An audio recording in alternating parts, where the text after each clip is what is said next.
Alors cette église donc, présente la caractéristique d'être construite à flanc de coteau et depuis je dirais le début des années 2000, on a constaté l'apparition de fissuration.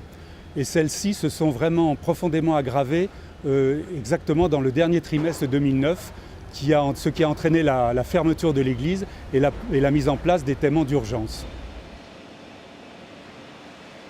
Nous avons pris la précaution de faire d'importantes fouilles archéologiques. Donc maintenant, nous travaillons en terrain vierge. Nous n'avons plus cette angoisse que l'on a toujours lorsqu'on travaille dans une église de ne pas toucher aux vestiges archéologiques. Nous sommes toujours pris entre deux feux, entre le souhait de travailler, de conforter notre édifice et en même temps de ne pas détruire les vestiges que nous ont légués les générations passées.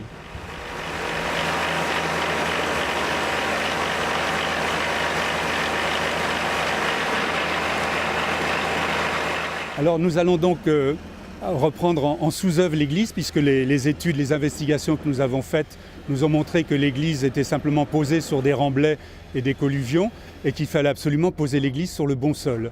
Pour cela, nous allons procéder à une reprise en sous-œuvre par une technique qui s'appelle le jet grouting, qui consiste à créer des colonnes en béton de sol jusqu'au bon sol, c'est-à-dire une dizaine de mètres plus bas.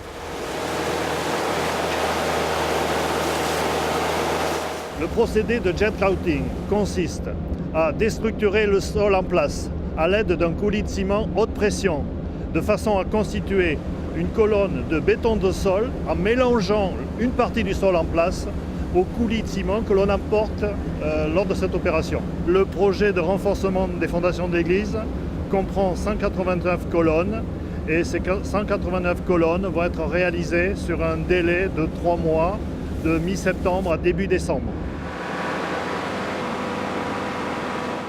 Oui, à ma connaissance, c'est une des premières fois que l'on reprend en sous-œuvre une église à Paris, et je dirais même que c'est une des premières fois que l'on ferme une église au public, ce qui est vraiment absolument exceptionnel. Alors après la fin de cette opération de jet grouting, nous allons être amenés à reprendre toutes les dégradations, c'est-à-dire d'abord à reconstruire la sacristie, à reprendre les différents réseaux et à remettre en état l'intérieur de l'édifice pour qu'à nouveau l'église puisse être ouverte au culte.